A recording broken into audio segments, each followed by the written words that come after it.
So today we're recording the Ladies Fixing the World, episode 5. We started this podcast because we think that very often we have conversations about all the little things that unravel from the basic choice all 4 of us made about unschooling.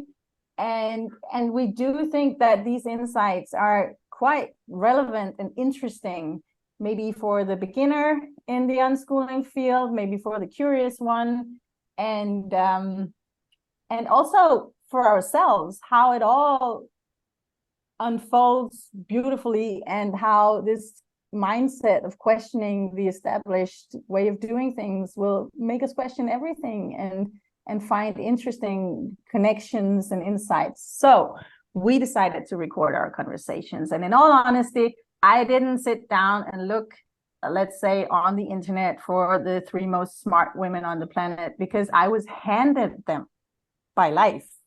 These are my friends, and I'm very honored and happy to call these great women my friends. I have Carla Martinez, who is from Tenerife and currently in Tenerife, which is random.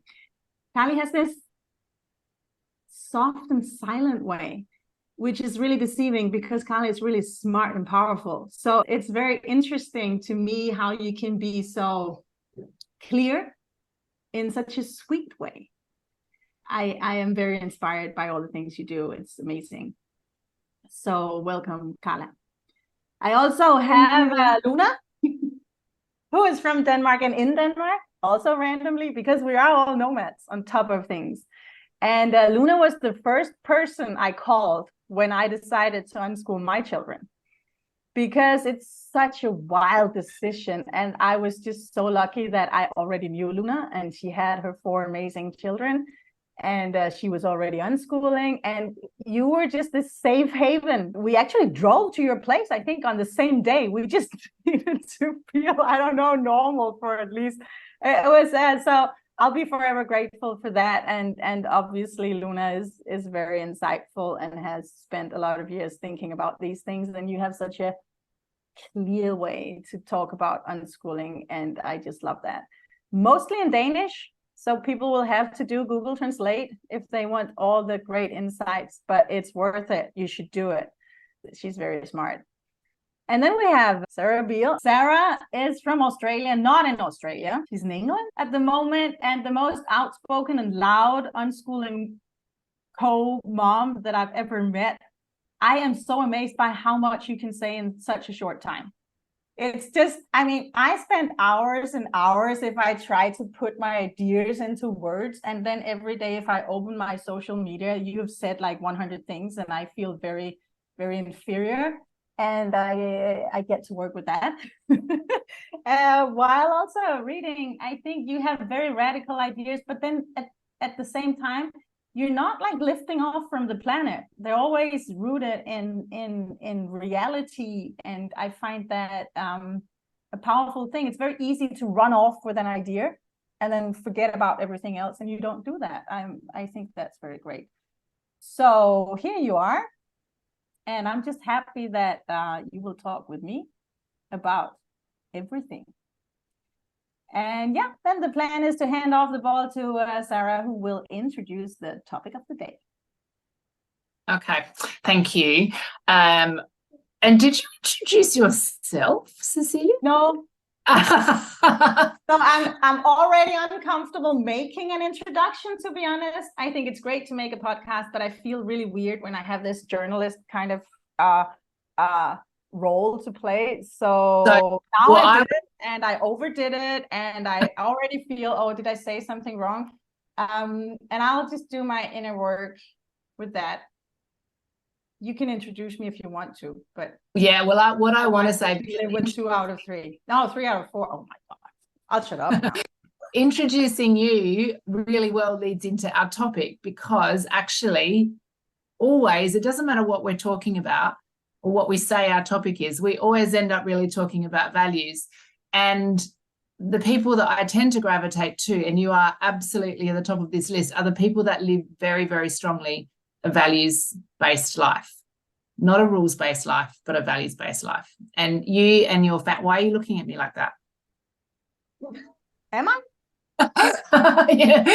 Yeah. So you and your family, to me, are like a beacon or a paragon of a family living strongly in their values. And I think that when we start talking about moving away from rules that other people have imposed, it is still really helpful to have these people that we can look to who are very, very clear about what they're doing and how they're living and how they've got there, because that's actually, I mean, that's what we're doing with this podcast. So to me, that's what you are. And I love hanging out with and being near and talking with people who live unashamedly in their values, not for other people, but for themselves and their family and what they're creating. So thank you, Cecilia. And of course, you actually keep us on track and pull us together and get this happening and put this out there. And I know Jesper is a big part of that too, and we appreciate him also. Yeah.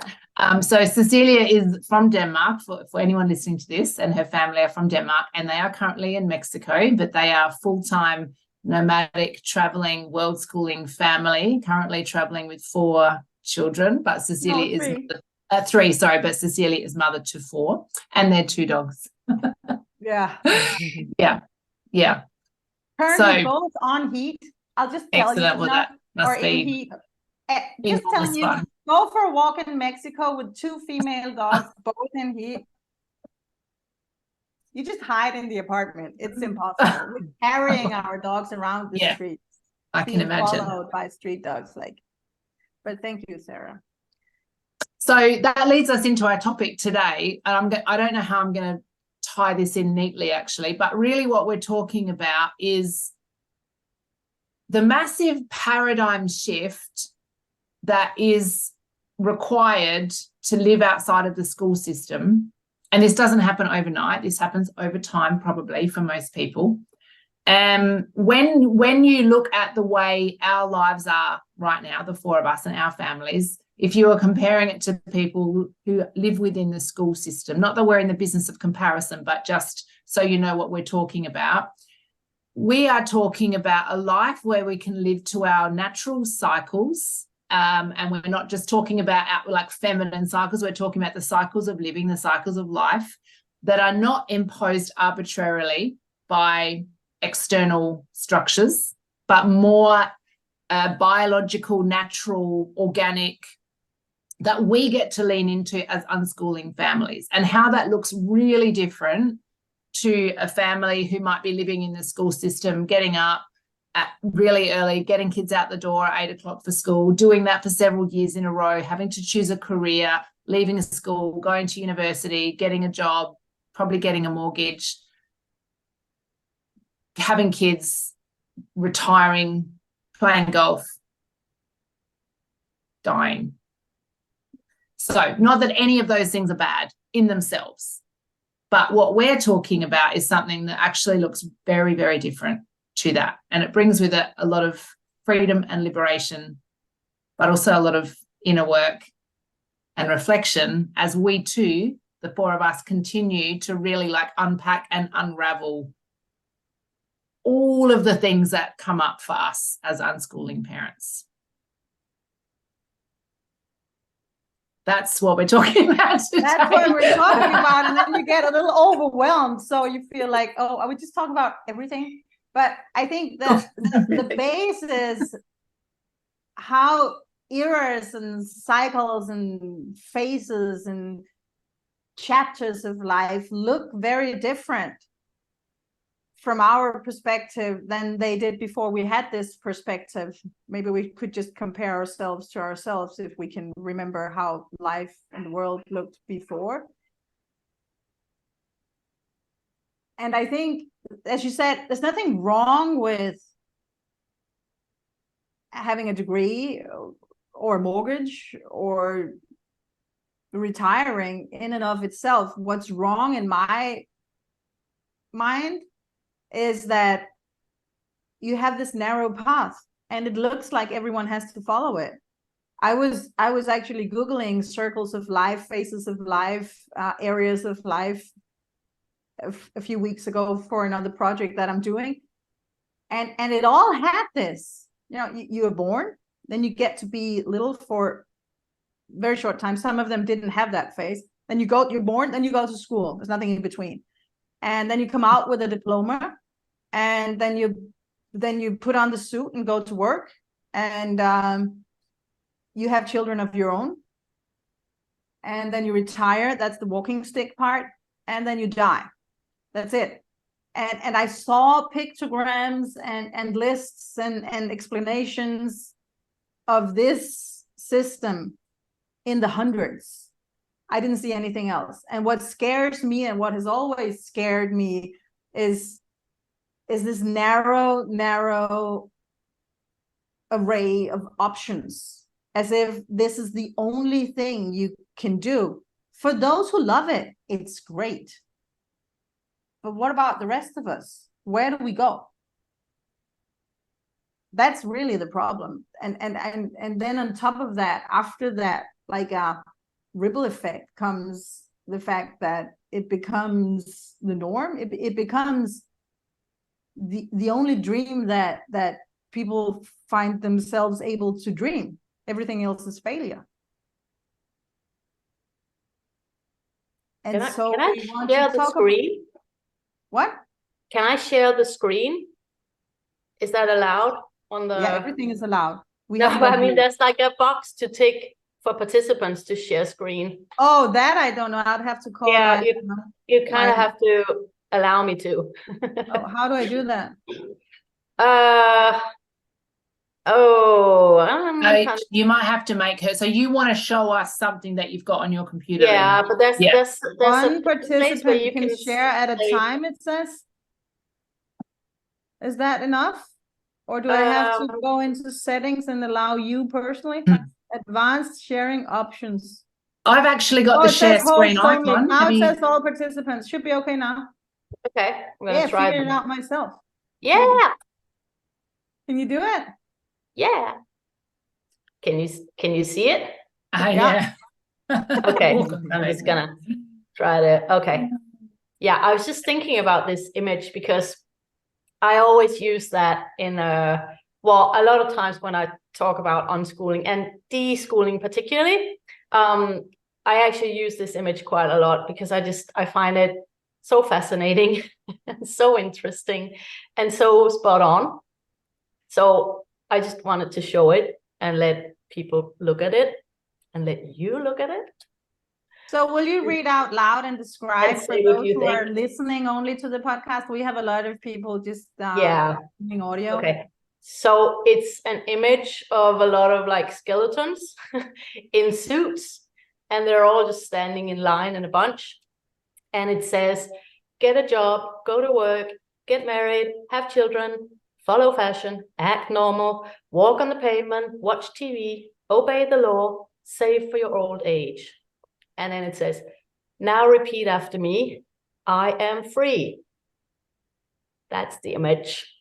And I'm just going to stop the share again because now we saw it. We want to see your pretty face.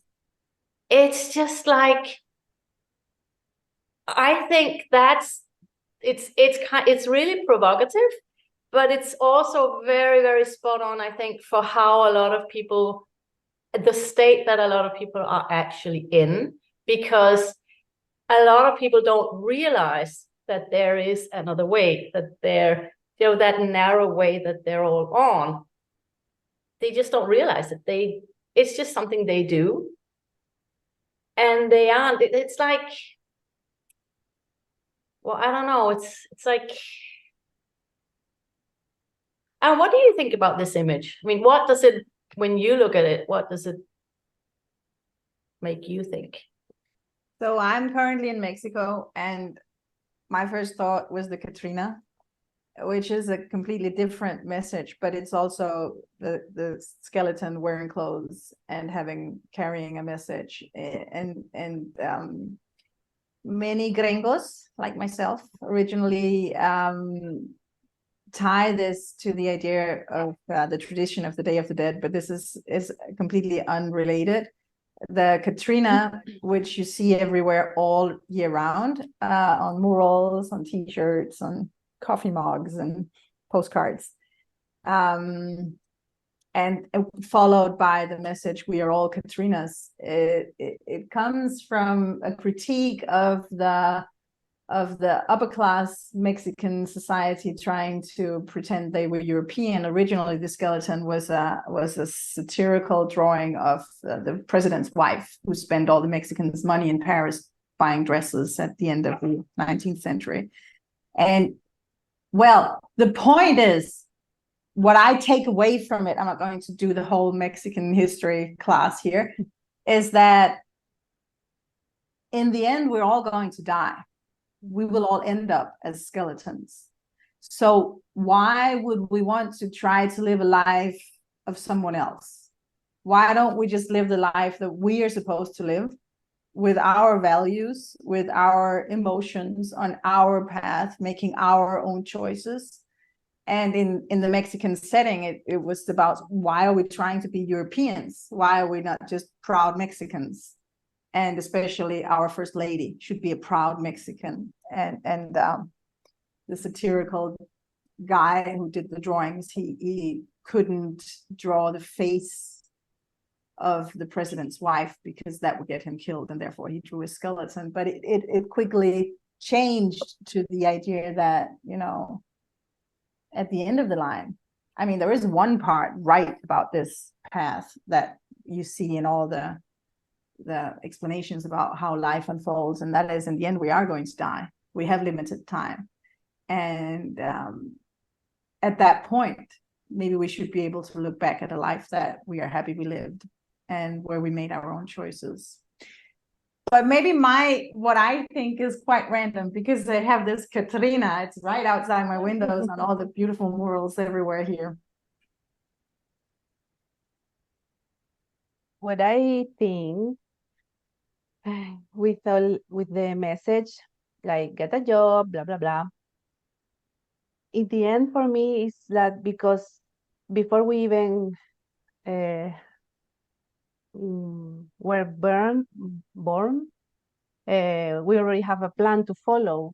So it's like, once you are in this life, it's like you don't have time for you to think what you really want to do, or just to explore, because you, depending on where you are born, you will go to the kindergarten with a couple of months, or maybe later, but then you will go there and you are already like, it's like surviving. Oh, okay, I'm here, what I have to do, who is these people, and you have to survive to there. So you're already put there. You are not in the calm with your mom in comfort, and you know, and you can, and when you are calm and secure, you can pay attention to the other things little by little in your rhythm. But with this image, is like the whole your life is like you are running behind something you didn't plan yourself. It was already the path you have to, and you are always like, and now what I have to do, and now what I have to do, but you don't have the time to have nothing to do, and they're like, oh, what I'm going to do, you know? It's what I see always, like, when everything is planned already, and you have to follow. You have many ways. It seems that you have a lot of options, and you can choose. And this is why I am free. I can choose between this and this, but it's an angle and agudo. I don't know. It's not this angle. It's like this.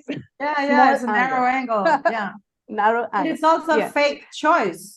I mean, like you can compare it to choosing your coffee in the supermarket.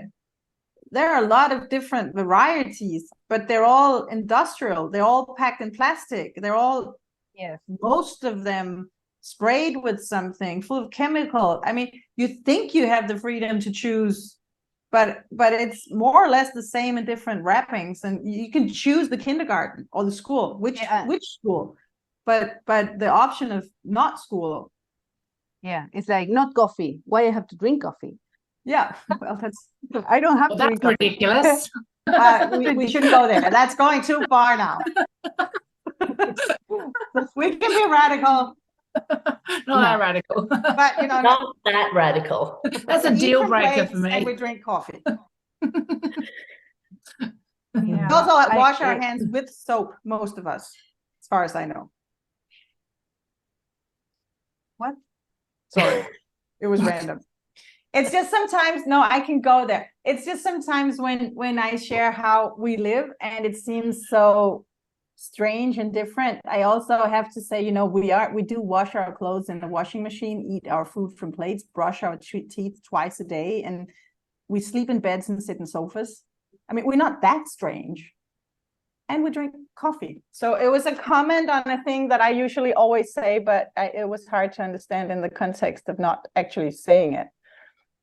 Yeah. I don't sleep in a bed.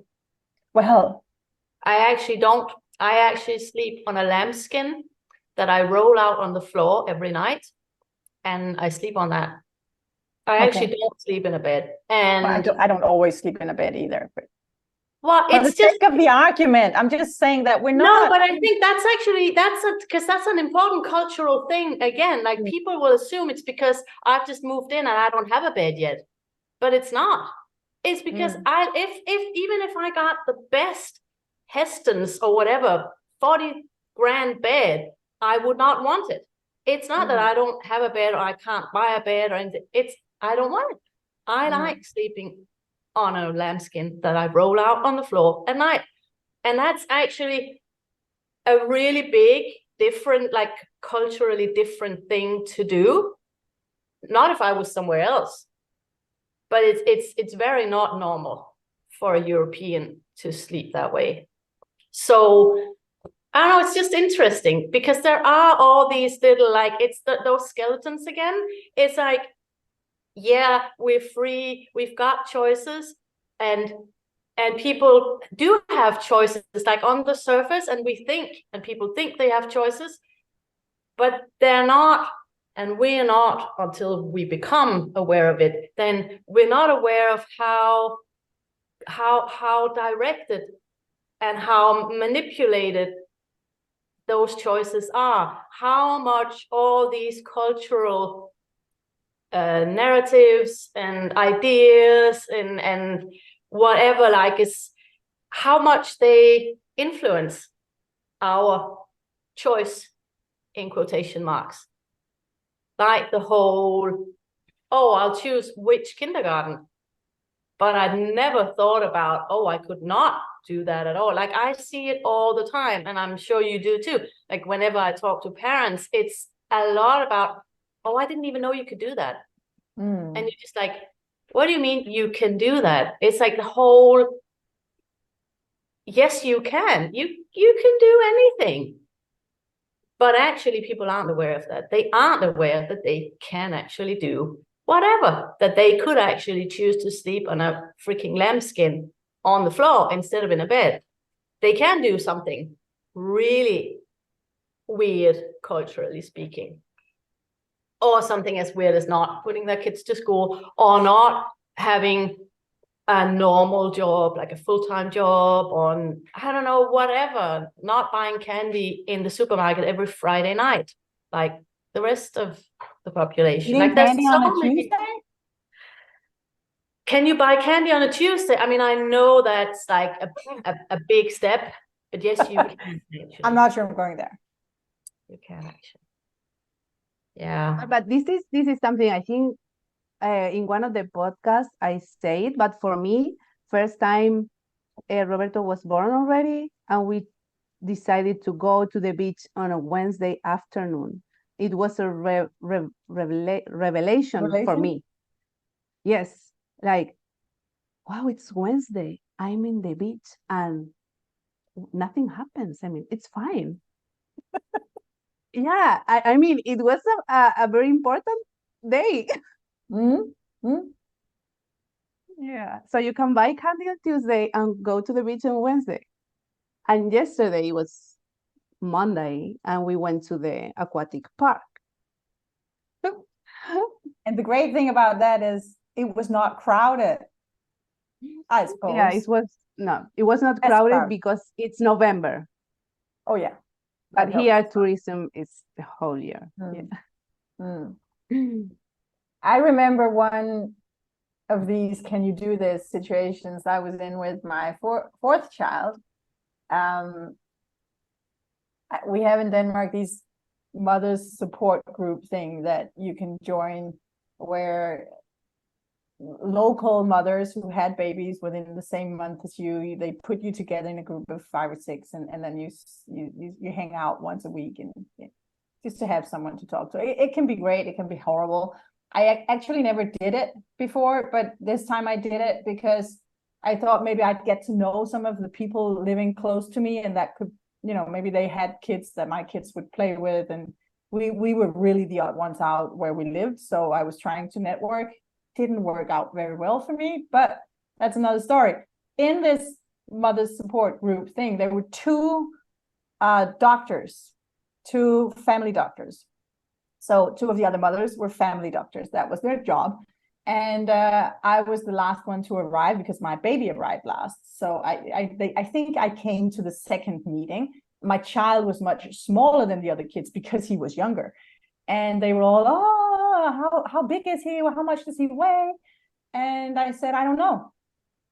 And they were, how can you not know? And I said, well, I never weighed him, so I don't know what he weighs. He looks fine to me. And one of these medical doctors, she said, is that legal? And I was shocked to my bone that someone, she's hired by the state to support the health condition of the Danish people. And she does not know that I have the right to decide whether my child is weighed when he's born or not. She thought I was doing something illegal. I mean, this is not just away from normal, something abnormal. I was actually breaking the law by saying no to having, my child put right on a scale at the moment he was born. And that was the final straw for me that made me start blogging. I felt this mainstream idea about what parenting is and what it is to enter this world, be a child in our very, on the surface, nice society. It needs challenging. It needs other voices, because this is insane. The other doctor didn't know it either. They were discussing with each other whether it was legal or not, that I didn't know the exact weight of my perfectly normal child. There's nothing wrong. I mean, I would have done it if he was premature and looked really skinny and blue, and but this was just a normal child born on the normal 40 weeks mark, no problem.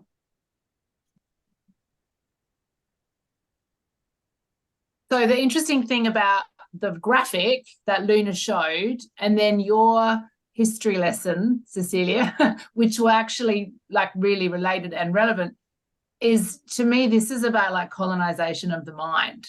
Like, I mean, we all know what colonization means from a cultural invasion perspective, right? But what we're really talking about is how our minds have been colonized, which is really about something that's not from, something that's not from here, going into that, and then kind of spreading and almost like infecting. And that's what happens with our brains. So the whole thing about walk on the pavement, drive at this speed limit, take your babies to get checked, get them weighed, have health visits, all these little, and it starts when you're pregnant, right?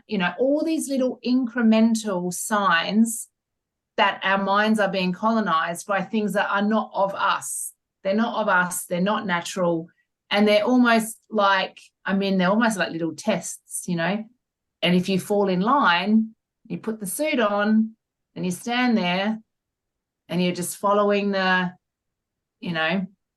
school's just one of them, isn't it? Of course. But there's all these things that over time undermine our autonomy and our independence, so that by the time you even get to the point of considering if you're going to put your child in school or not, you're not even considering it.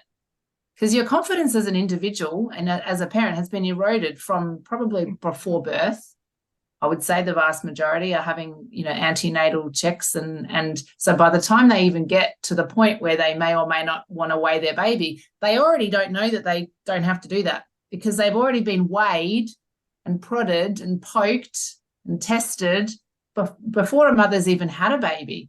So they're already like just walking one foot in front of the other, following the rules. And On the then The thing is, the meta, on the pavement. Yeah. Sorry. I think the problem is that the meta message is that you need our help to do this. When you get those flyers, little brochures, once you go to the doctor because you're pregnant and you're enrolling yourself in the whole system of giving birth, then you get all these little pieces of information. And the meta message is that, we've got this. We know what you need to do now. And here's what you need to know. Which also means the flip side of that is you don't know. And I remember that it was a strong part of the whole message. Don't listen to your mother and grandmother. They don't have updated information. You have to not listen to your mother and grandmother. Their information is not valid. It said so in several of the brochures, and it was said out of the mouth of my doctor and my midwife. It was a strong message that I received when I had my first child almost 25 years ago. And I don't know how it is now. It's been a long time since I was in that system, but I suppose it's the same. So the system, which is huge in our country because we have a huge welfare and healthcare system, it's invading, as you say, it's invading your mind, colonizing your mind, and even pushing out other colonizers, if you want. Because I was thinking about, it's a great idea, the colonization of the mind. It's a good way to think about it, but there is no way around that we get influences in our lives, that we pick up information from the culture we live in or move to or visit, from our family, from our friends, from the state.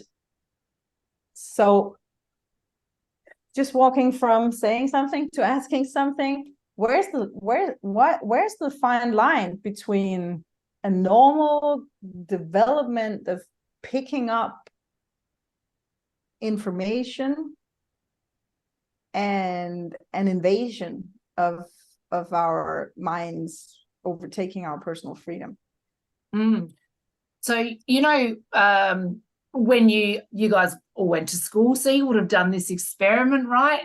The petri dish, you stick a cotton bud up your nose, you put it on the petri dish, and then you watch any bacteria that's there get bigger and bigger and bigger and bigger, and it takes over, right? And probably we've all got children, so from time to time, maybe our kids have had maybe they've got a little, we call it infection. I call that an overgrowth of bacteria. Because what I noticed was, you get a little cut or something, and kids get it like on their knee or on their hand, they'll have like a little wound, and then maybe they get a little bit of like a golden staph kind of overgrowth, right? Things that are actually on our bodies, in the air, in nature, and there's not enough of the good stuff. So then the bad stuff, we perceive it as bad, like grows too much, that it's like an overgrowth. So, this is the influence stuff. If we've got in our minds, if we think about our minds as in that same way, like a biome, we want to make sure, we want to be aware of those things, right? We want to see the colonizer. We want to go, oh yeah, I know what they're doing. And I'm going to fill my mind and my soul and my life with like all the good stuff. So they're there. I know what they're doing. They can give me their pamphlet. They can try to get me to have an appointment for my child. They can try to check. But I've got so much good stuff. I've got so many positive influences which help build up my biome with all of the good stuff, that the colonizers, they just like literally bounce off me, right? I don't listen to them. I don't take their brochure. I don't get my kids checked by someone else. I don't need to, because I've got all of the other stuff going on that helps me keep that stuff in check.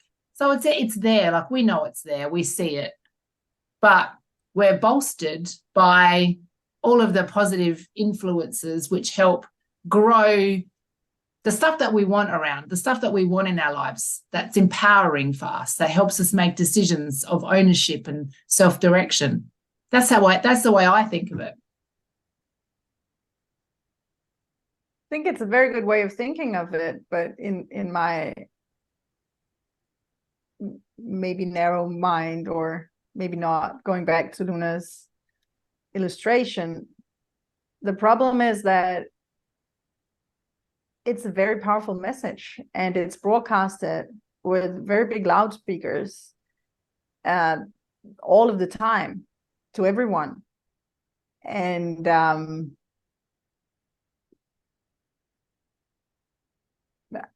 not sure how to mute it. I'm not sure how to. Go on.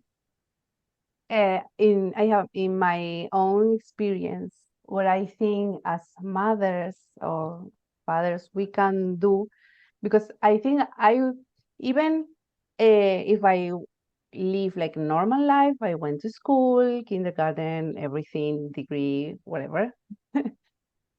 I was raised in a way at home. I think my parents have this. It's not that they were unschooled, but they have this way of not education like in the system, but the way you raise your child with the showing all the options, the ones that they know and the ones that they don't know. Is like, the way you are with your child. How do you behave? How do you live your life? How do you see your parents make their choices? How do they act when in different situations? This is important. This is what you are recording in your brain. When this happened, that have something that shocked you, and then you remember this because it was something that impressed you. I don't know, an accident or something, a person you were scared, and then how your father or your mother react in this situation, or the places I don't know, in the normal life. I mean, okay, what I want to say is that I was living in this like channel that everybody's walking in, but when I see something I didn't know, for example, this that we were talking about, I didn't know I can not go to the kid, put my kids in the kindergarten or wait them. I didn't know that.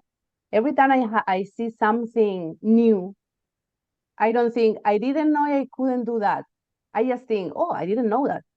And if I like it, I say, oh, how can I do this? I mean, in my experience, the only thing is like, I don't feel there are things I cannot do. It's things only that I don't know yet. And when I see something new, I don't have a barrier. Only if I get that is something that I really like, I will research or ask the person, I want to go there. What is this? And it's something really unknown. And I like it. I want to know more. So my point is that even being in the same road as the rest of the people, the way your parents show you the world and the life makes you be empowered enough and secure enough of yourself. And even if you were in the same way that the others, but still it's like you have no limits. At the same time, you are in the school and you can, like, you have to follow the rules and everything, but there is like another way of doing the things outside, because all my life it was not in the school. I was also outside the school. So I don't know if you can understand me. No, I think I do. And I think we're touching on a really important point, so that we're not just preaching for the choir, that those who do not unschool and who are think that this is impossible for them to do for some practical reason or emotional reason or both or something else. I mean, I've talked to a lot of people who say, oh, you can do that, that's good for you, but I can't, so I just have to give up, sort of. We don't have to challenge that idea right now, but what you're saying is that we can, to some extent, save our children from this skeleton in a suit life, just following a path laid out by someone else, by being better parents. Because you had a lot of freedom when you came back from school, and your parents' influence put you in a position where you could question everything, and you would think about everything, and you would make your own choices. It's probably not only your parents, Carla, to be honest. There must be something else. I don't know. The thing is, I don't feel like I have like freedom when I at home. It's not only freedom, it's also what we talk a lot here. It's about conversations. It's about going together places, going together. It's like the same as I do with my kids not going to school. My parents did with me in the time I was not at school. And I think this is very important. Also for people who have their kids on the school, they have many more hours, and the weekends and the holidays. And the way you are as a parent the whole day before going to bed and in the morning when you wake up, it's very important. You are the first model. And it's not you have to teach, you have to behave the way you think you have to behave, the way you want your kids to behave. I mean, and maybe they will. No, but it's true. You can't really break free from the standard lifestyle, even living with the school system, even though I would personally not recommend it. I would say if you are living with the school system and feeling that you have to, for some reason, step one is to make a plan of how to get out of it. It can be done. But for as long as you feel or maybe do have to live with it, you don't have to live with all the downsides. One of my favorite stories is from Copenhagen. One of my beautiful friends there, she's not an unschooler. She felt that maybe she actually could not save her children from the school system for many reasons that I'm not going into. So her child was in a public school in our capital. And in our country, there's a platform online that you have to check into as a parent to obtain the daily information for parents. And also we have homework. So the kids come home from school and school is still deciding what they're doing in the afternoon because they have to do the homework. And also we have play groups, which I call social fascism. So the school gets to decide who's spending time with who in the afternoons and what are they doing. Not all of the afternoons, to be fair. It's not every waking moment, but it is very close to every waking moment. And if you add on top of that Snapchat, it is every waking moment that the school system and the social systems within the group of children is affecting our children. This friend of mine, she showed up at the school at the first meeting for parents. And she just said, I'm going to say it out loud now, just so that we get clear. You can have my child from I give her to you in the morning until I pick her up in the afternoon. These are the rules.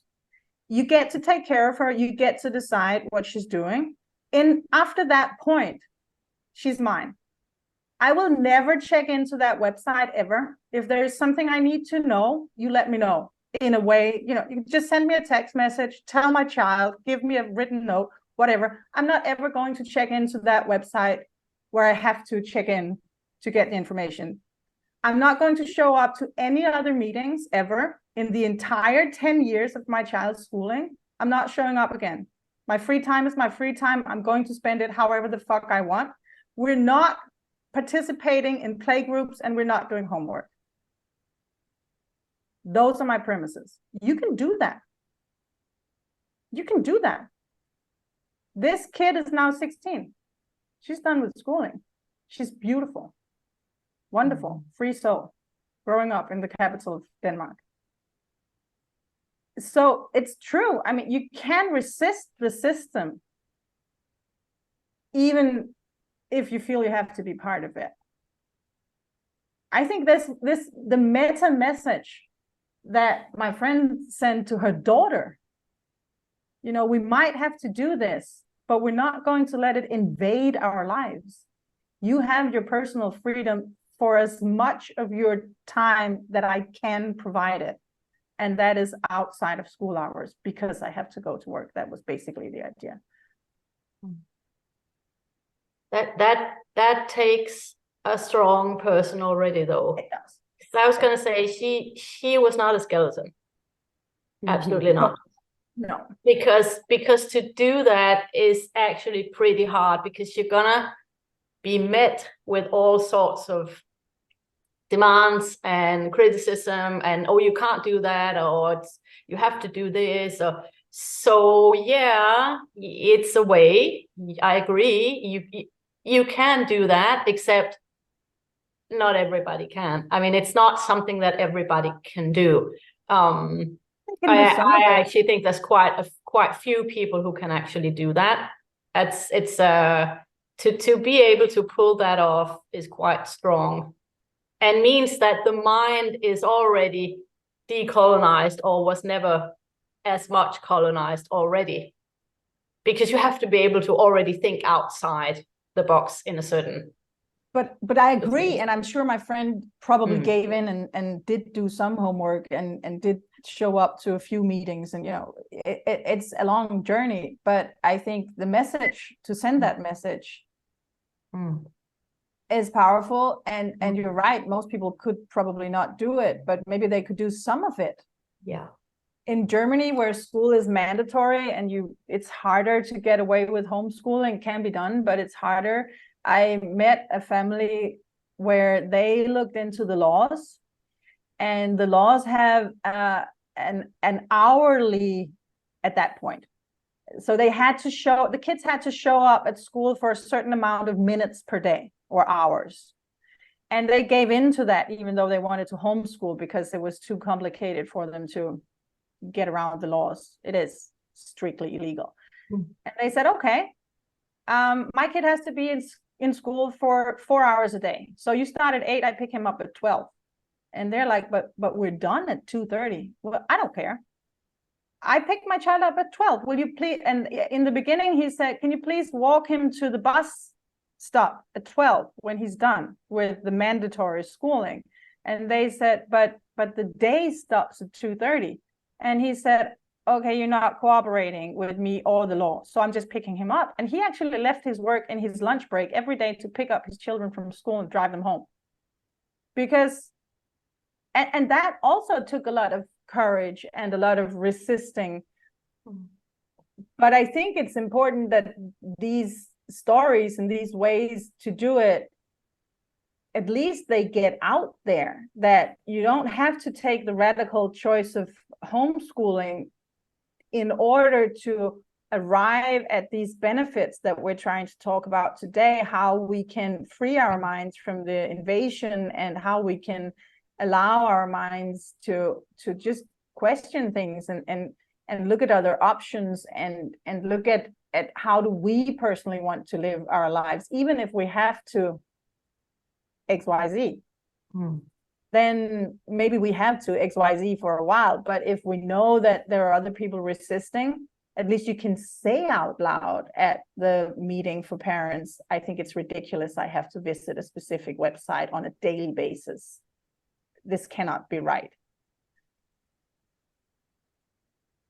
Yeah, the walking in between the lines is an interesting topic. Yeah, because we fall into the trap of talking about the benefits of unschooling all the time, as if, you know, you have to unschool first and then you get all the benefits. But actually, there are many ways of breaking free before you pull your kids out of school. Yeah.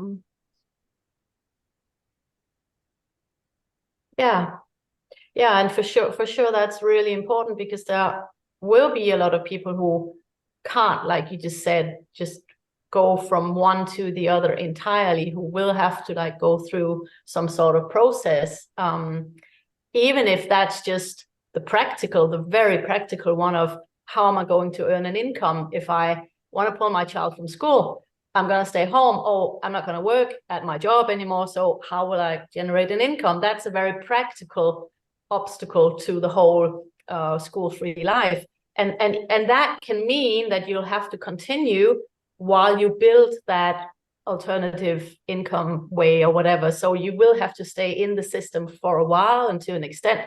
So for sure, yeah, a lot of people will be in a process and on a road towards, and it's important to have tools and, like you say, stories of how to then be like in the Bible, be in the world but not of the world. So be in the system but not of the system. Like be like, how can you and I think actually what we're seeing, at least in Denmark, there's more and more parents like at least trying to or starting to sort of impose more of their own rules, like going on holiday outside of school holidays. For instance, when I was a kid, that was something you didn't do. A few people did it and they were frowned upon. It was looked like that's not good. You don't do that. And my feeling is that now people do it all the time and most people really don't care. And the schools are also being forced to sort of open up and accept that more. And that's one way of saying, like, taking back my time is my time. And, I step into the system in to the degree that serves us and that we want to step into the system.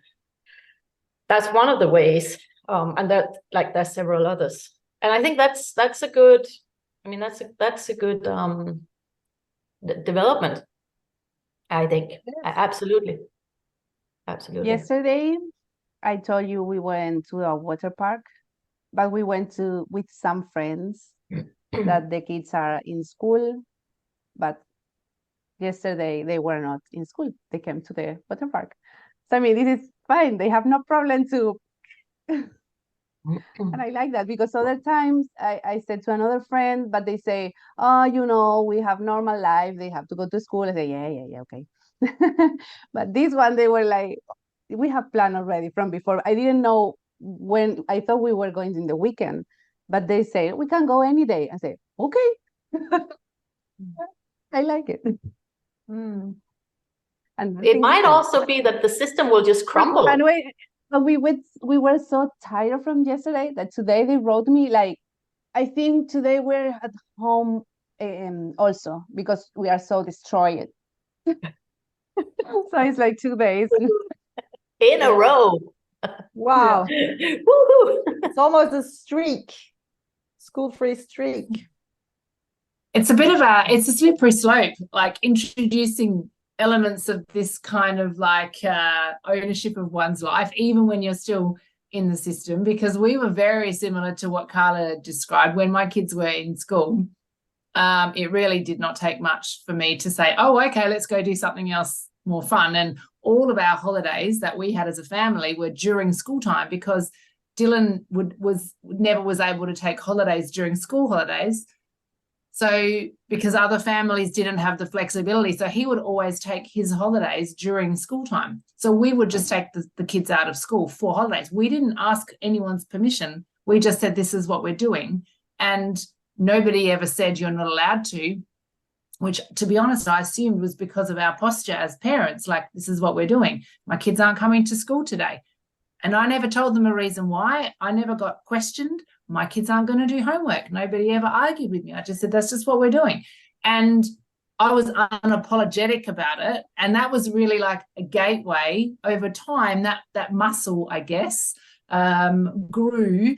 And then it got to the point where our life was so filled with freedom that there was literally no room for school. So who knows, Carla, like, if you keep on offering these little opportunities to your friend, maybe eventually they'll see that they just don't have time. They don't have time for school because they're too busy doing what they want. And maybe these are little small steps that we can show people, because sometimes if someone was looking at our lives and they are in school and living in a very structured, regimented way, they might look at our lives and just go, oh my God, we are so far away from that we can't ever imagine it.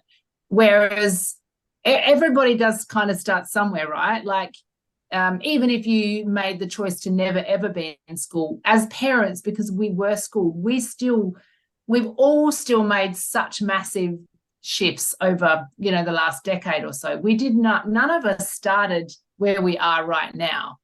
You know, like there was whatever it was, things that we've questioned, let go of, increased our bandwidth for over time. And, you know, I guess we want people to know, like, you don't have to just do everything today. Like, you don't have to, like, making like a paradigm shift normally happens over a period of time. It doesn't just happen like, oh, tomorrow we're going to stop going to school and now we're all just going to throw our beds out and sleep on the floor and stop drinking coffee and washing our hands. Don't go to the coffee.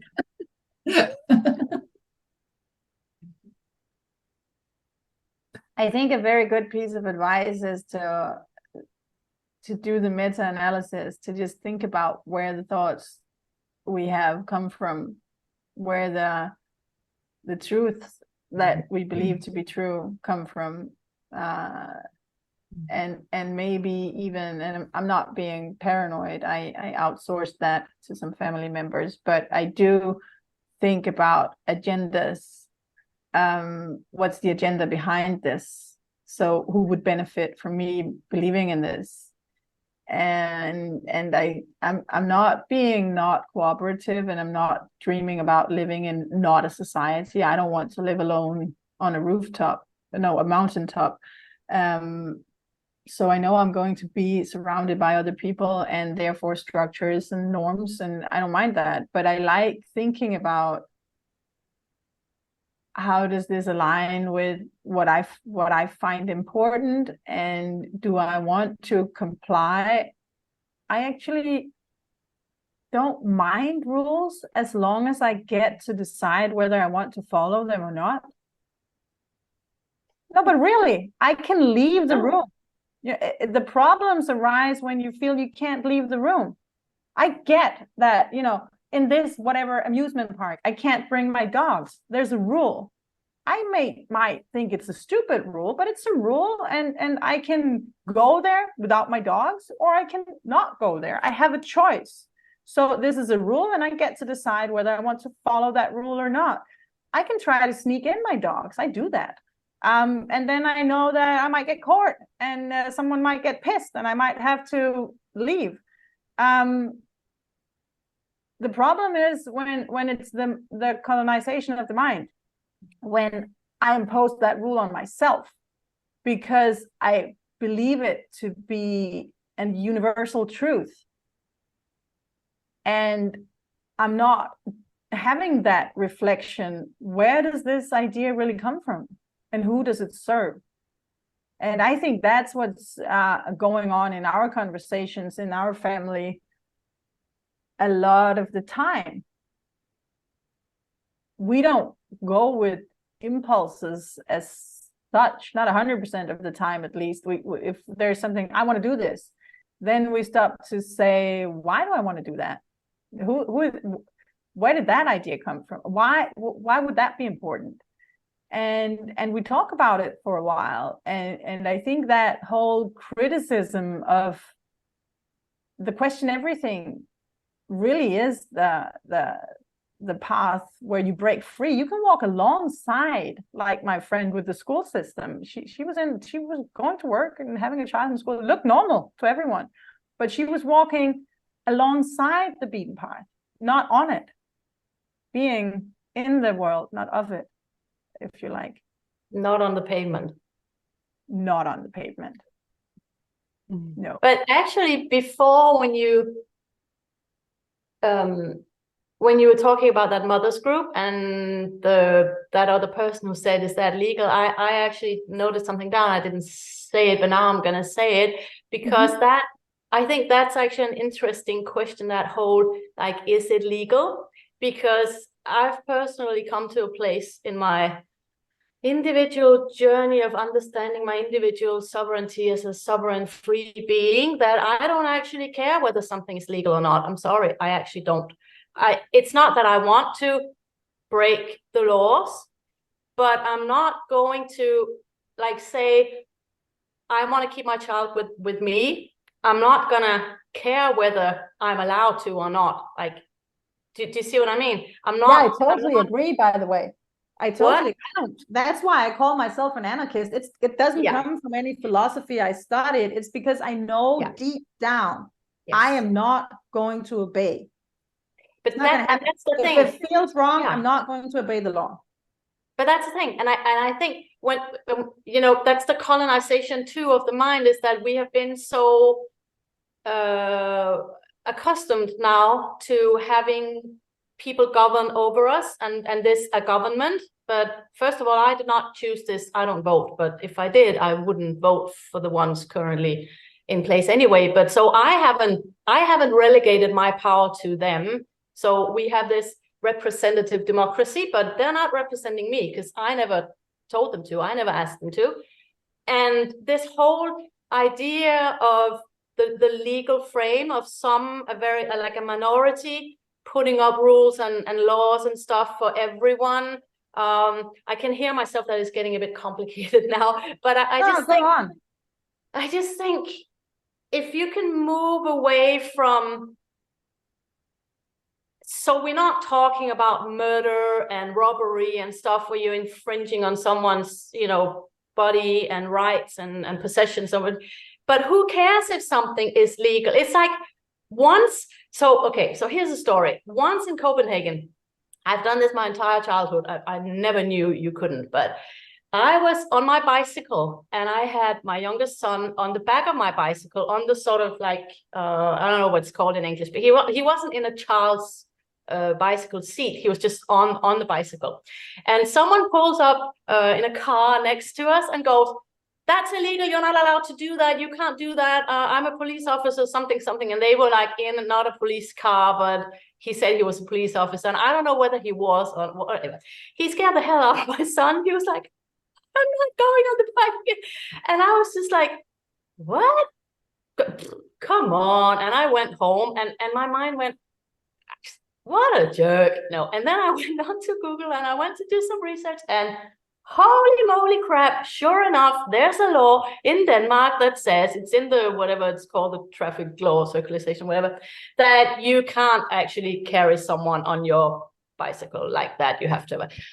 And I was just like, what the actual? I couldn't believe my eyes when I saw it. And I thought, okay, that's weird, because why? Why is that? Like, to sell more bicycle seats for children? Because what's the difference? Oh, well, he'll be strapped in or whatever. I don't know, whatever comes up then about why you should be putting, I don't know. It's just, anyway, my point of that was that I don't really care. I don't care that that's against the law. I'm not going to stop carrying my child or my friend or whoever I want to carry, both of them at the same time, if I wanted to, on my bike. I don't really care that there's a stupid law saying I can't, because that law does not make any sense, right? It doesn't make any sense, because that's me, that's us. That has nothing to do with anyone else. So, and that's just one example of laws that are just infringing on your personal freedom and rights. And then people will make all sorts of, like, trying to rationalize and all sorts of explanations, and, well, it's for safety and blah, blah, blah, blah, blah. And I'll say, well, why don't you travel a bit to Thailand and see how many people they can fit on a scooter and with their cages with the hens and stuff at the same time, or, you know, in Africa or whatever. It's like, it's not a universal truth that it's just like, it's in a cultural frame again. And I don't know, it's just, I don't even know where I was going with that, but probably something about stepping out of, because it's a sort of external validation again. is that even legal? And you'd be like, why the hell would I care? I look at my child, he's healthy. Why would I care whether it's illegal or not to wait? Like, do you see what I mean? Like, if you were told it actually was illegal, would you then start to weigh him? Probably not. So we have one thing we say in our family. It stems from our personalities and also from the Pirates of the Caribbean, where they have this, what is it they call it? They have a law for the pirates, like the code. And at some point he says, it's not like it's really rules, it's more like guidelines. A guide. And we love that. And we say that if we are faced with some rules or even laws, state laws that we don't like, we always say to each other, we see them more as guidelines. That I am very intrigued by rules, probably because I really dislike rule following, especially blind rule following. But I am very intrigued. I would be intrigued to know, where did this rule come from? Who came up with that? Why did someone find it relevant? What's the idea? Sometimes there is a really interesting or good, solid idea behind a rule that I didn't get. And I learned something and I realized, oh, it might be smart to follow that one. So I find it interesting. I'm not like looking up all the laws of whatever, wherever I go. It's not like that. But if I meet something, I'm interested in it. And signs put up, you can't do this, you have to do that. I'm like, why? But I see it as guidelines. We have the parking situation very often that we think about. It's illegal to park here and there, and you can only stay for whatever hours, minutes, seconds, and we all, and that's the other thing we say about rules and laws, is you have to think about how will they stop you? What's the risk? What's the punishment? Because if I park illegally in Copenhagen on a daily basis, I wouldn't be able to buy a place to sleep. I mean, I would go bankrupt very fast because it's so damn expensive to get a parking ticket in Copenhagen. But if I do it in Spain, come on, it's the price of an ice cream. I don't care.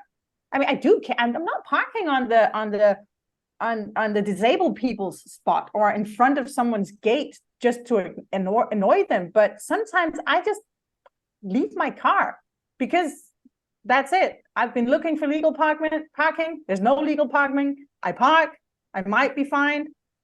I don't care. Now I'm going. But then I'm also willing to pay the ticket. I mean, it's a risk, and I knew it. So if I get the ticket, then I pay it. That's the other side of it. So, at the beginning of this conversation, we were framing this as the shift required to go from a life where we are subject to and subjects of other people's arbitrary rules and systems, and a life where we're not, which for many people may seem very, very far apart. And if you were to make a comparison or draw a distinction, people who choose a life without other people's arbitrarily imposed and enforced rules are in fact people who can take responsibility for not only assessing whether a rule makes sense, whether that's for me or not for me, and then can actually sit in the very heavy sometimes weight of personal responsibility for that. Like, I'm not going to, that rule is not for me. That rule's not for me. And I would take the weight that comes with that. And that's the distinction that we're making. You were talking, Cecilie, about your friend who navigated the school system and advocated for her child in the school system. She made the decision. She was like, I'm saying what we're doing, and I'm taking responsibility then for what the school come back with, because I'm taking on that responsibility. It's the same. It's the same as what we're talking about. We are saying these rules are either for us or not for us. We will make the personal decision about whether that's for us or not. We understand the consequence and we take full weight of the consequence. And that's really different to a system where you're very, very safe You are governed by somebody else's rules. You don't care if they make sense or not, because it's actually just about the rule and the enforcement of the rule. And you're not taking any personal responsibility, because actually you're subscribing to being governed. And that's so easy. Do you sometimes dream about it? Yeah. I mean, I have my dark moments. I sometimes like, oh, would someone please just, hand me a list and I could tick all the boxes and I would know where to go, what to do. I don't feel that very often, but sometimes I do. I get how dead easy that is in many ways. I think it comes with a very heavy price tag, but I also see how tempting it can be. How if I ship my kids off to public education, if there are any problems, it's not my fault. I can blame someone else. And when we take on us the responsibility that was always and will always be ours of looking after our own, we're facing the fact that most of the shit, at the end of the day, I have to shovel it, and I probably put it there. Yeah, I think that's because if you haven't stepped out of the fear, because it's precisely that about who's to blame. Like the other day I was talking to a mom who's got a child in school, and she actually wants to withdraw her from school, but she's not like, I don't know why I haven't done it yet. I don't really like, I'm not and we talked, and in the conversation at one point I said, like, why haven't you done it late? Like, are you afraid of the system? And she said, yes, I am afraid of the system. Like, she's afraid of the officials. She's afraid of what they'll do, maybe remove the child, or what, I don't know, something, and that was it. It's like there's a fear there, and as long as we have that fear or some sort of fear, then that's what makes it hard to take the responsibility and to be free, because we aren't, like, if we have fear, we can't carry our responsibility. Like, it's harder to carry the responsibility if we are afraid. Does that make sense? It makes total sense. We have to step out of the fear. Like, we have to, and that's the thing that's hard. You can't teach someone to do that. You can't give them a pill or a tool or say, do this, and then it has to like come from inside. So you can have some tools to like work on your mindset and even work on your physical, your body, all that. And some of those tools are like listening to podcasts, reading articles, books, surrounding yourself with people who are a bit further ahead on the road, etc. But ultimately it has to, like, it's some sort of an enlightenment or something. Like, I really think it is, because it's when the fear is gone, there's more light. Like, when you live outside of fear, there's like the darkness is gone, and now it becomes very philosophical. But anyway, I can't explain it, and often people will ask, and I'll just be like, I don't know, I don't care, because I'm not afraid of the system. I'm really not afraid of them, and they can tell me something, but I'm not afraid.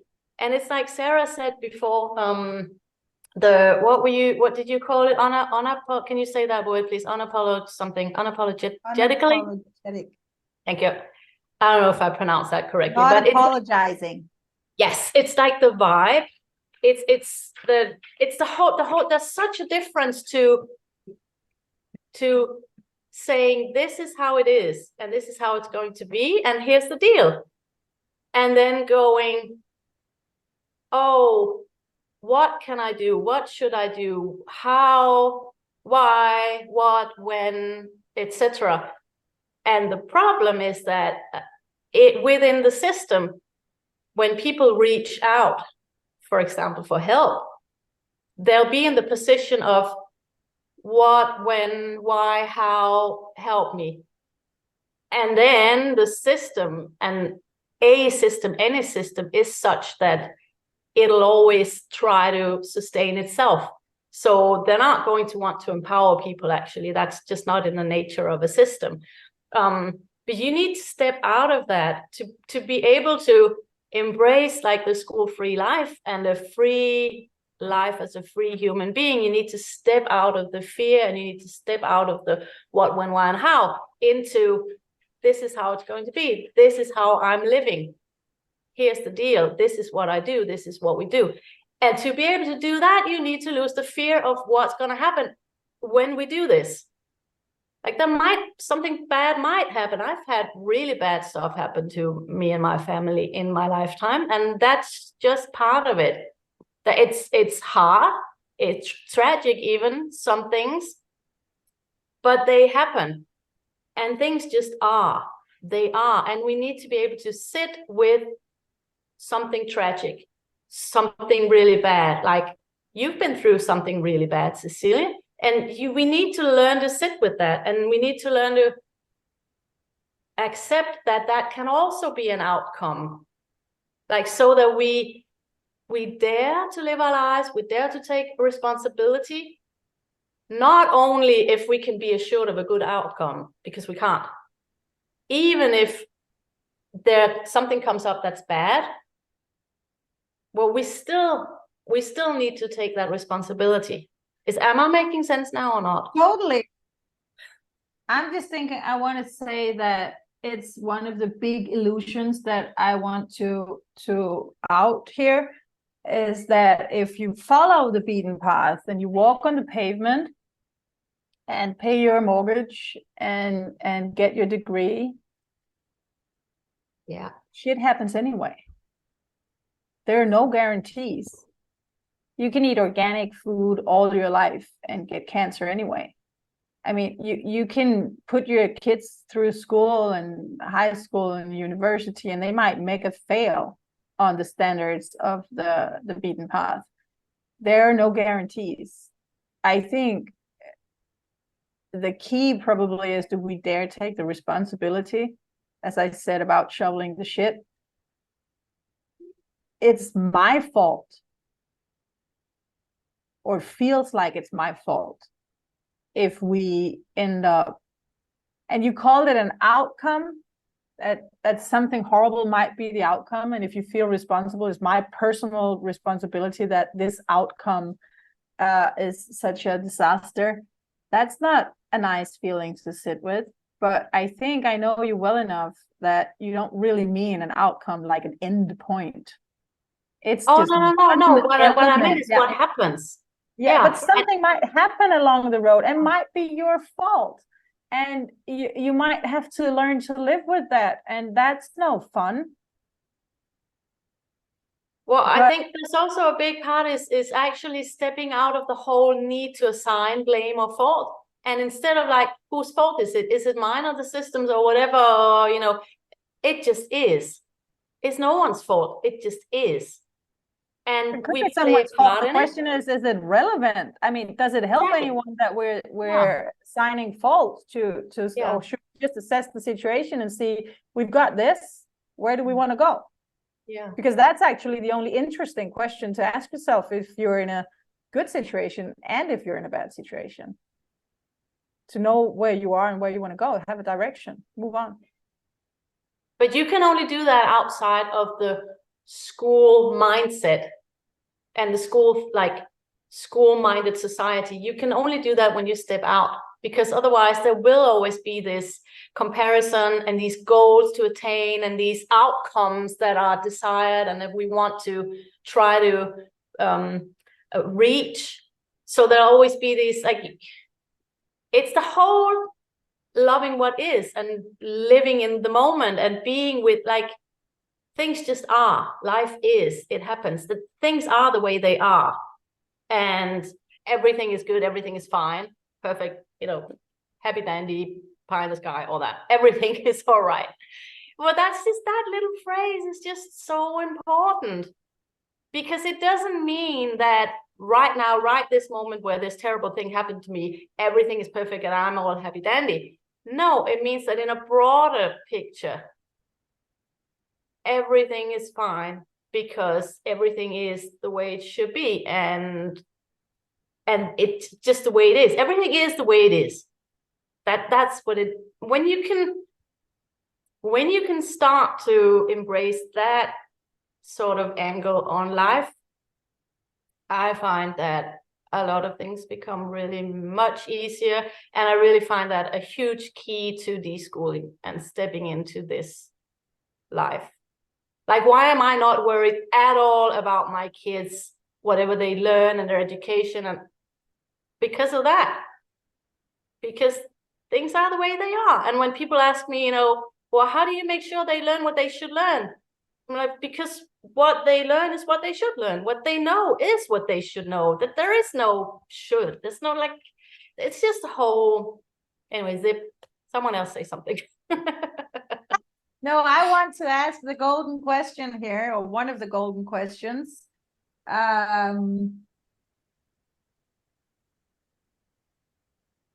What if they are not thriving?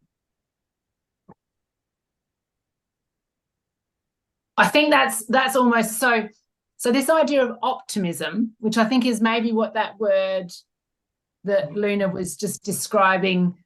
If you were to define that in English, optimism must be in there somewhere, which is this feeling of like everything's going to work out. Everything's going to work out, but obviously within the context of unschooling, there's got to be some. I mean, I know it's not exactly that, Luna, but I'm just thinking like the people that would live with that word, which I can't remember already, at the heart of It's living. 3 words for the record. But oh, okay. So they would be people who are optimistic, who live in optimism, faith, maybe it's faith.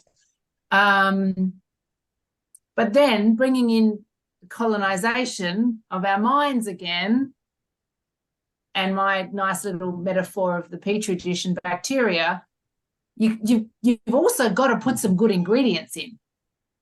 Because if you are, gosh, this gets really big. Is it possible to be living a life that most of us would think is not thriving? Someone's living under a bridge. They've got no money. I don't know, their dog's starving and they're relying on someone walking. I mean, are they thriving? Can they still be optimistic? They probably can still be optimistic. So even the idea of optimism and how we would imagine that to look is probably still filled with a lot of external, like a lot of judgments and a lot of assumptions about what you need to have a good life. So even that you can kind of pull apart, can't you? And that's really deep stuff. What I need to feel like I'm thriving is probably really different to what somebody else might need to feel like they're thriving. And I would never want to tell somebody else what they should have to feel like they're thriving within the context of an unschooling family, I guess, because we're relying so much on conversation and dialogue and honesty in our families. Then we all get to choose what we need to be thriving. But at the heart of it for me, definitely is this sense of like, on a bigger scale, everything's going to be okay. Everything's going to be okay. And everything is as it should be. But yeah, sometimes we might tweak something. Sometimes we shift something around because actually someone's not thriving. So we've got to do something about that. Which doesn't interfere with the broader, in actual fact, to me, that feeds optimism, knowing that you can actually tweak something.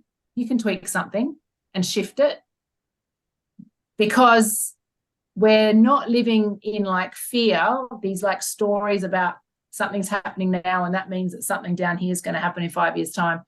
Because that kind of interrupts our ability to be optimistic when we're caught in that fear loop. So we've got this assumption almost like, oh, someone's not happy right now. All right, what are we going to do? How are we going to fix that? What do we do? What do we shift up? To me, that is optimism, because I know that we've got the power. We've actually got the power in our individual families to go, other people outside the government, whatever, they're not impacting on our ability to recognize in our family, oh, actually someone needs something right now. We're going to shift something up. And we've got the power to do that in our families and individually. But or something. what I was trying to aim at is, it's just an interesting line to draw somehow in the conversation of unschooling. Let's say freedom is our golden standard, and that we believe in our own personal freedom and the freedom of our children.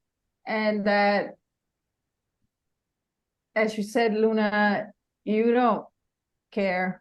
It's not relevant what they should learn, or, you don't have these standards so they can do what they want.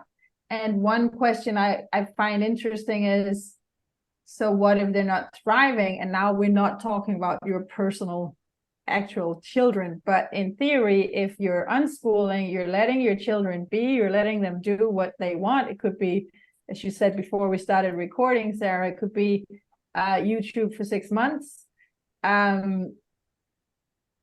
What if we observe our children not thriving? I'll just put, I struggle with how do I navigate that? In some respect, my children, and they are not small anymore, they are still my responsibility to some extent. And if they are not thriving, I find it morally, ethically, my problem to try to fix that, or at least be part of the solution, do what I can to nudge and help and whatever, change the scenery, change the strategies, so that I don't at the moment have non-thriving children, for the record, but I have had that. And I have been in this conversation of unschooling for a very long time, and personal freedom, and just let them do what they want. And then I start to interfere because I believe that some of the things they are doing are not doing them any good. And I see that they are not thriving. So how do can we talk?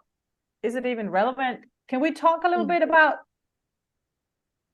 I have something to say, because I feel like you, Cecilie, a bit sometimes what you describe, like they have freedom, but I feel that I have the responsibility to I want to say something like, like prepare for the world and the life, or maybe the day they have to go out there, maybe have incomes or whatever. So how do we do that if they do whatever they want? So I don't know, but because I can't impose things. What I do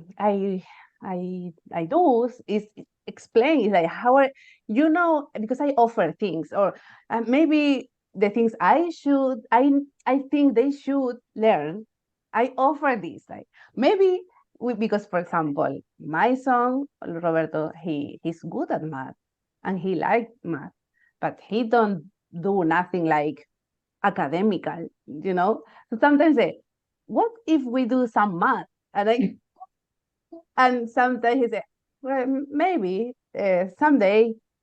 These days I feel more like they should do more things, and and I maybe as I'm more like I insist on something, and he's like, but I don't want, because but I say, and then I start like with this speech, like, but the speech is like just to put the responsibility on them a bit, like saying someday you will have to blah blah blah blah, so you will have to prepare.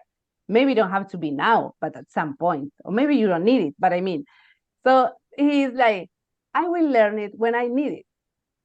So they are so secure, like about I will do it. You don't worry. But still, I can't help offering or exposing, and I don't feel bad about it because it's on me also. Because I like math and I like knowledge, and I like, so if the day they want, I will go with them to, or maybe teach or look someone to teach. So I don't know if this it's on what you were asking, Cecile. It is. There are like two different things. I think there is the long-term thriving. Are we preparing them for long-term thriving? Are we helping them to end in long-term thriving? And math is a very classical theme that comes up in this. For some weird reason, it's always math. Also in my family, my personal journey.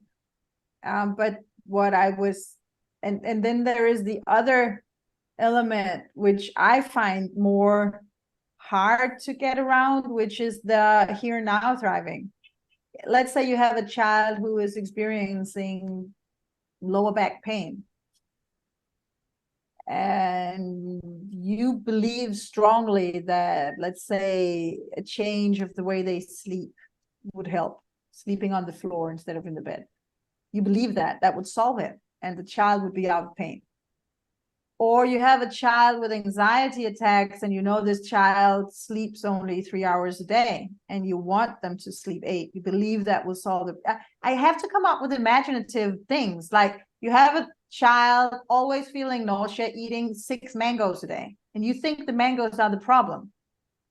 Can we pick the fight and say mangoes are going out of your diet? And then you do the mango conversation every day. Or, I mean, there are, for me, if a child is having anxiety, if a child is experiencing physical pain or showing physical expressions of misthriving, like gaining or losing weight really quickly, evolving huge rashes, not being able to sleep, being constipated. I mean, we have not more acute non-thriving that could happen, where we as parents believe we have some insight as to what is feeding this problem and how do we solve it. Where do we stand with the interference in their decision with that? I think it's two things, and both are relevant, Carla. So do we need to help them to prepare for the long-term future thriving? And how do we cope with more acute non-thriving situations? Drop my pen. I think that would actually make a really good topic for an entire episode of, because I can see that with the time that's already gone now, diving into it now would either be too quick or we'd be sitting here in an hour.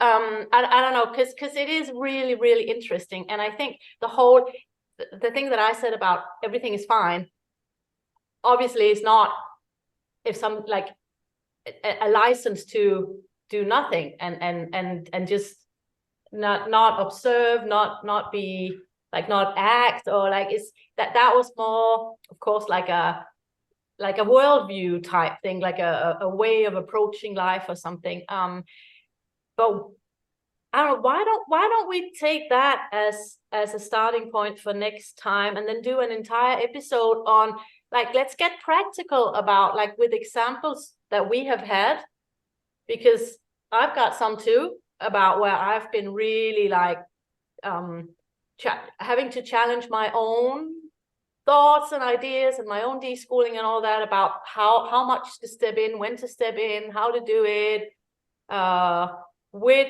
the angle of freedom, personal responsibility and all that. And I think one of the things that's really, really interesting is precisely about how much responsibility kids can and may and are allowed to take, because we are also in a society where we are stripping the kids more and more and more of actual responsibility and actual actually contributing to the life and society in a completely different way than you will see in other societies where young kids are contributing in a very different way from a much younger age. And that plays into it too, I think, like our cultural narratives about when a child can do something, are old enough to do something, etc. So if we're hanging the responsibility of thriving, our own thriving and other people's thriving here. What? On it, well, I just sidetracked myself.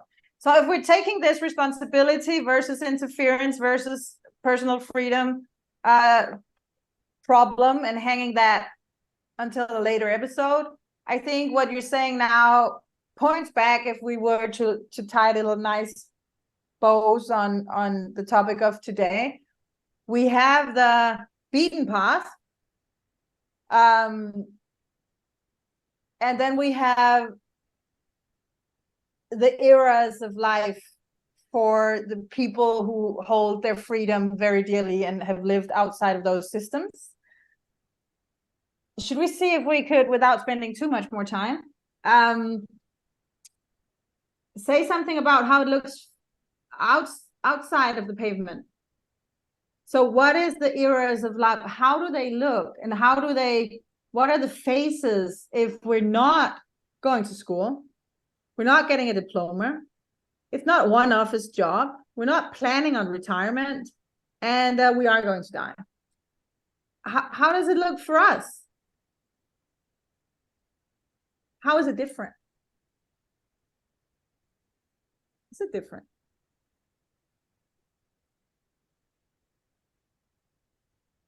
I mean, Luna, you have a whole thing you call unjobbing. Oh yes.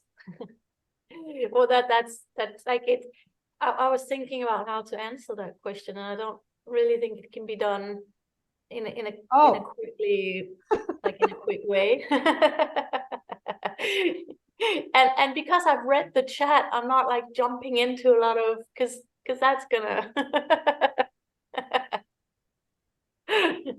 I just saw the chat. I'm just going to be honest about it. I didn't see the chat. I'm pretending to be the host, and I turned off the chat for this conversation. Well, what the chat's it typifies exactly what we're talking about in that, and that is that we lead lives where we are able to be by design responsive to the shifting needs of our family.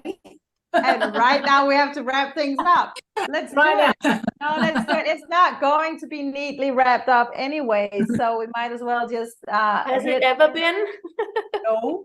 I want to say one final thing though, because we have a great topic lined up, but we are probably not going to start with that next time, because next episode 6, will be released on Christmas Day. What is Christmas Day in Denmark? The 24th of December. And my idea was, I think we should talk about Christmas. Mm-hmm. Unschooling Christmas. For these radical, weird, nomading families, what it means to us, what it means. I think it's a great topic. It's been misused in many ways, and it makes me want to vomit. But in a way, I think it will be fun to talk about that. So that will be where I want to start next time, and maybe we end up in the other one. I don't know. We never know where we end. But now we do end, because we were a little late to start, and there is an entire life of families outside of this Zoom recording that needs our attention. So thank you very much for joining me today, beautiful souls. I look forward to the next conversation about my most hated holiday, the Christmas. Thank you, Liz. Thank you. Bye. Bye.